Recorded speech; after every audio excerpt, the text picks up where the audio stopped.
नमो नमः बच्चों।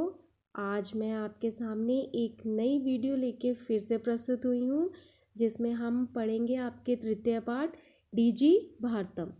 डीजी भारतम जो है डिजिटल इंडिया के मूल भाव को लेकर लिखा गया एक निबंधात्मक पाठ है।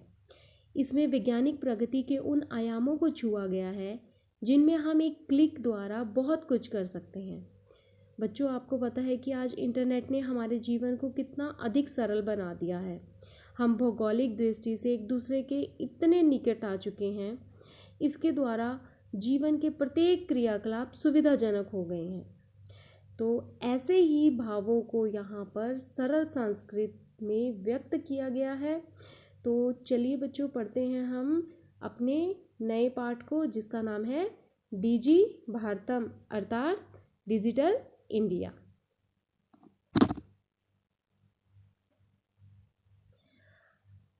अद्य संपूर्ण विश्वे डिजिटल इंडिया इत्यस्य चर्चा श्रूयते। आज संपूर्ण विश्व में डिजिटल इंडिया इस नाम की चर्चा सुनाई देती है। अस्य पदस्य क भावः इति मनसि जिज्ञासा उत्पद्यते। इस भाव की, इस पद की क्या भाव है, ऐसी मेरे मन में जिज्ञासा उत्पन्न होती है। काल परिवर्तनेन सह मानवस्य आवश्यकता अपि परिवर्तते। काल परिवर्तन के साथ मानव की आवश्यकता भी बहुत अधिक परिवर्तित होती गई है। प्राचीन काले ज्ञानस्य आदान प्रदानम मौखिकमासीत्। जो प्राचीन समय था, उस समय जो ज्ञान प्रदान करने का जो माध्यम होता था वो केवल मौखिक होता था। विद्या च श्रुति परंपरा गृह्यते स्म। और जो विद्या थी वो श्रुति परंपरा अर्थात सुनने की परंपरा से ही ग्रहण की जाती थी। अनंतरम तालपत्रोऽपि भोजपत्रोऽपि च लेखन कार्यम आरब्ध। और उसके बाद तालपत्र के ऊपर, भोजपत्र के ऊपर लेखन कार्य करना आरंभ हुआ। परिवर्तनी काले कर्गदस्य लेखन्या च आविष्कारेण सर्वेषां मनोगतां भावनां कर्गद उपरि लेखनम प्रारब्धः। और उसके बाद जैसे परिवर्तन होता गया, समय में परिवर्तन होता गया, तो कागज के और लेखना कहते हैं लेखनी के आविष्कार से सभी के मनों में यह भावना उत्पन्न हुई कि कागज के ऊपर भी लेखन कार्य आरंभ हो सकता है। ठीक है, मतलब सबसे पहले जो हमारी परंपरा थी वो सिर्फ मौखिक होती थी। मौखिक श्रुति परंपरा के अनुसार सुन के हम ग्रहण करते थे शिक्षा। उसके बाद क्या हुआ, तालपत्र आए, भोजपत्र आए, उसके आविष्कार से लेखन कार्य आरंभ हुआ। और जैसे जैसे समय बीतता गया तो फिर लेखनी आई, पेन और कागज के आविष्कार ने हमारे मन में ये भावना उत्पन्न करी कि कागज के ऊपर भी हम लेखन कार्य शुरू कर सकते हैं। ठीक है बच्चों, अब उसके बाद क्या हुआ, टंकन यंत्रस्य आविष्कारेण तु लिखिता सामग्री टंकिता सती बहुकालाय सुरक्षिता अतिष्ठित। ठीक है, अब यहाँ पे क्या था कि टंकन कहते हैं टाइप करने वाला यंत्र, उसके आविष्कार से तो जो लिखिता सामग्री, जो लिखने वाली सामग्री थी, वो टंकिता टाइप करके बहुत काल तक, बहुत लंबे समय तक सुरक्षिता अतिष्ठित, बहुत लंबे समय तक हम सुरक्षित रख सकते थे। वैज्ञानिक प्रविधि प्रगति यात्रा पुनरपि अग्रे गतः।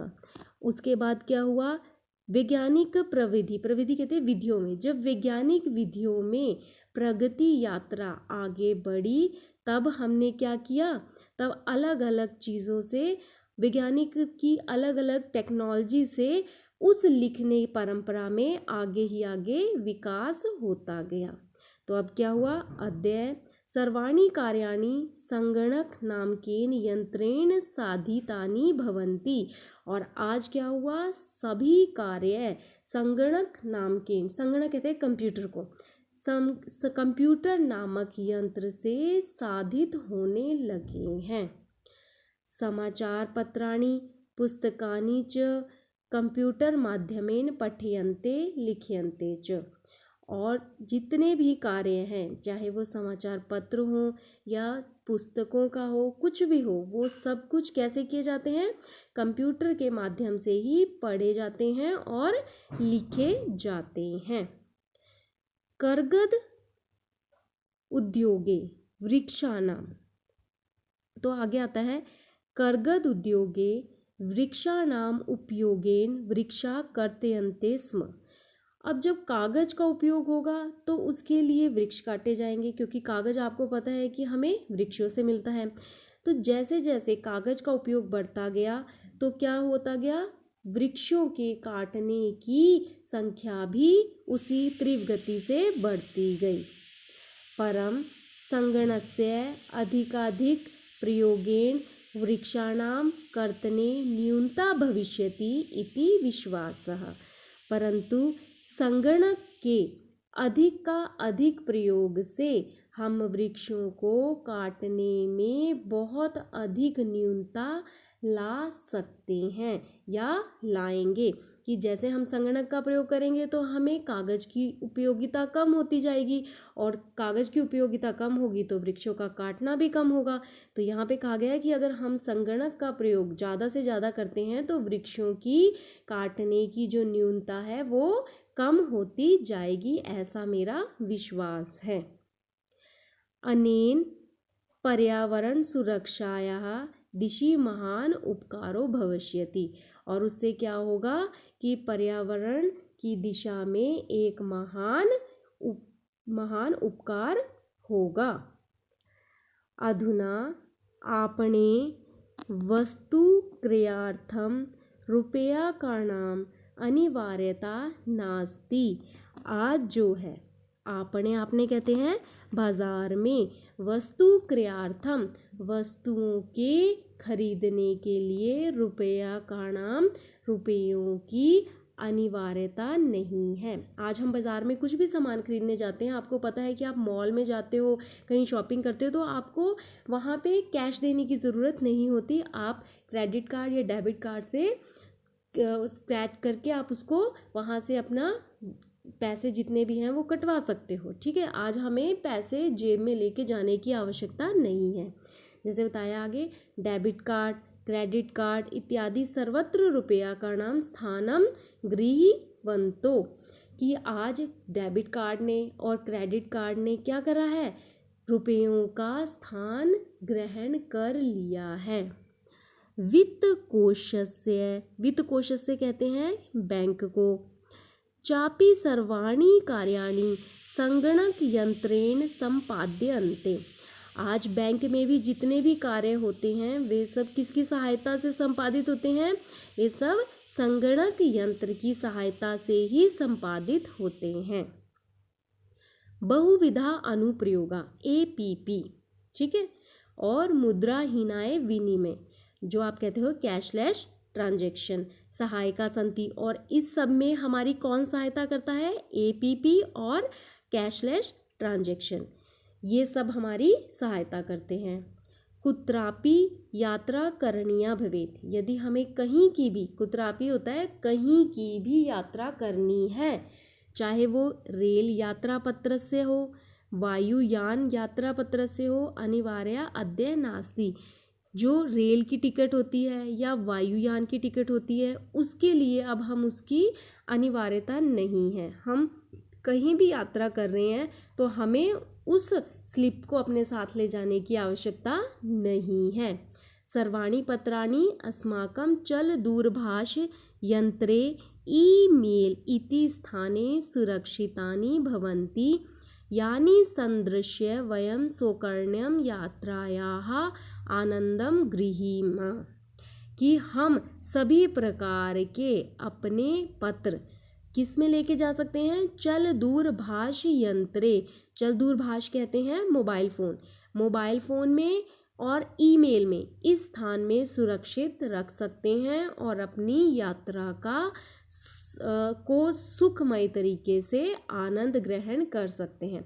मतलब हमें उन स्लिप्स को संभालने की, उन टिकट्स को संभालने की आवश्यकता नहीं होती जो हम पहले टाइम में अपने साथ लेके जाते थे कि कहीं वो घर पे तो नहीं छूट गई है या कहीं रास्ते में तो नहीं गिर गई है। अब वो सारा कुछ हम कहाँ सेव कर लेते हैं? अपने ईमेल में या अपने मोबाइल फ़ोन में हम उसको सेव करके रख लेते हैं। अब आगे आता है चिकित्सालय अपि।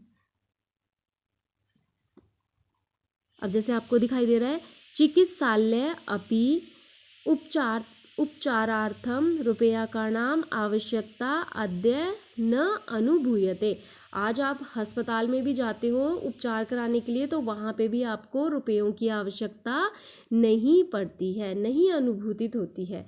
क्यों? क्योंकि आप आज बैंक के माध्यम से या फिर अपने डेबिट या क्रेडिट कार्ड के माध्यम से उस बिल को आप पे कर सकते हो। ठीक है।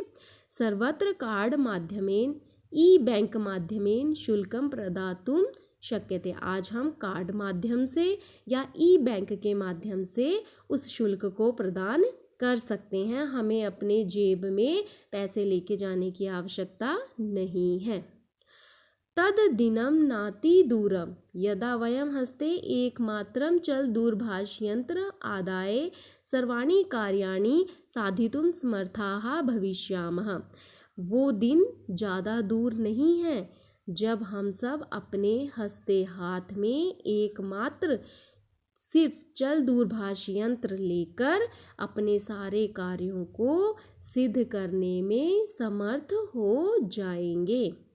वस्त्र पुटके कहते हैं जेब को, कि हमें अपनी जेब में रुपया का नाम आवश्यकता न भविष्यति। अपनी जेब में पैसों की आवश्यकता नहीं होगी। पासबुक, चेकबुक इत्यान्यो आवश्यकता न भविष्यति। और पासबुक और चेकबुक की भी आवश्यकता नहीं होगी। पहले हम क्या करते हैं, चेकबुक काट के चेक बना के दे देते हैं या पासबुक में जाके वहाँ पे एंट्रीज करते हैं, तो अब हमें उसकी आवश्यकता नहीं होगी। पठनार्थम पुस्तकानां समाचार पत्राणां अनिवार्यता समाप्त प्राय भविष्यति। और हमें पढ़ने के लिए भी पुस्तकों की और समाचार पत्रों की भी अनिवार्यता नहीं होगी, वो भी समाप्त हो जाएगी। अब जैसे कि हम आपके सामने ये वीडियोस बना रहे हैं, इसमें क्या कर रहे हैं, हम पुस्तकों का प्रयोग नहीं कर रहे हैं, हम माध्यम से आपको पढ़ा रहे हैं। तो ये क्या है, इसमें किसी भी प्रकार की आपको पुस्तक की आवश्यकता नहीं है। हम इलेक्ट्रॉनिक माध्यम से आपको यहाँ पे पाठ का ज्ञान दे रहे हैं। ठीक है। तो किसी भी प्रकार के समाचार आपने पढ़ने हैं, कोई न्यूज़ जाननी है, तो आप फट से अपने फ़ोन में टाइप कीजिए और दुनिया भर की न्यूज़ आप अपने एक फ़ोन में प्राप्त कर सकते हैं। आपको बड़े से न्यूज़पेपर की कोई भी आवश्यकता नहीं है। लेखनार्थम अभ्यास पुस्तिका कर्गदस्य व नूतन ज्ञान अन्वेषणार्थम शब्दकोशस्य व अपि आवश्यकता अपि न भविष्यति। और अभ्यास पुस्तिका, कागज़ की या नए ज्ञान को जानने के लिए या शब्दकोश के लिए भी हमें इसकी आवश्यकता नहीं होगी। अपरिचित मार्गस्य ज्ञानार्थम मार्गदर्शकस्य मानचित्रस्य आवश्यकताया अनुभूति अपि न भविष्यति। और हमें अपरिचित मार्ग, यदि हम कहीं जा रहे हैं तो आजकल आपने देखा है, आप गूगल मैप में जाके क्या करते हो, अगर आपको कहीं रास्ता नहीं पता है तो आप गूगल मैप पे आप वहाँ पे डेस्टिनेशन डालते हो और वो सारा आपको रोड मैप बताता जाता है कि आप रॉन्ग वे जा रहे हो या राइट वे जा रहे हो। तो आपको किसी मानचित्र की या फिर किसी से पूछने की कोई भी ज़रूरत नहीं है। सिर्फ आप अपने एक फ़ोन से कहीं भी अपरिचित मार्ग में खुद ही ज्ञान प्राप्त करके पहुंच सकते हो। आपको किसी प्रकार के मानचित्र की, ग्लोब की या फिर आपको किसी भी कंपास की कोई भी ज़रूरत नहीं होगी। एतत् सर्वम एकनेव यंत्रेण कर्तुं शक्यते। और ये सब हम सिर्फ एक ही यंत्र से कर सकते हैं।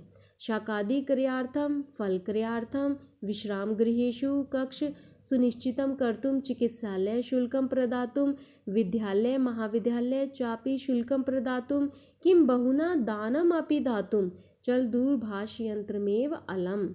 डिजिटल भारतम इति अस्यां दिशि वयं भारतीयाः द्रुतगत्याः अग्रे सरामः। चाहे हमें बाज़ार में शाकादी होती है, सब्जियों को खरीदने की आवश्यकता है, फलों को खरीदने की आवश्यकता है, या विश्राम किसी गेस्ट हाउस में हमने कोई भी रूम बुक करना है उसकी आवश्यकता है, चिकित्सालय हॉस्पिटल में हमें किसी प्रकार का शुल्क प्रदान करना है, या विद्यालय या महाविद्यालय में आपने अपनी फीस करनी है, सबमिट करनी है, तो उस सब चीज़ के लिए भी, या फिर आपको कोई दान देना है उसको देने के लिए भी सिर्फ एक मोबाइल फ़ोन ही आपका काफ़ी है। और डिजिटल इंडिया, जो ये डिजिटल इंडिया है, इस दिशा में हम सब भारतीयों ने क्या करा है, द्रुत गत्या, बहुत अधिक तीव्र गति से अग्रेसरामा हम सब आगे बढ़ रहे हैं। तो बच्चों, आज हमने डिजिटल इंडिया के बारे में पढ़ा, जो कि नरेंद्र मोदी जी ने ये प्रस्तावना रखी थी, और आज हम सब डिजिटल इंडिया में एक डिजिटल तरीके से सारे कार्य कर रहे हैं। तो आशा करती हूँ कि आपको ये अपना तीसरा पार्ट डीजी भारतम अर्थात डिजिटल इंडिया समझ आया होगा, और आप इसको ध्यान से पढ़िए, समझिए। अगर आपको कोई दिक्कत आती है तो आप कमेंट बॉक्स में कमेंट करके इसको दोबारा से पूछिए। तो बच्चों, आप घर में रहिए, सुरक्षित रहिए, और साथ ही साथ अपनी पूरी पढ़ाई करते रहिए। धन्यवाद।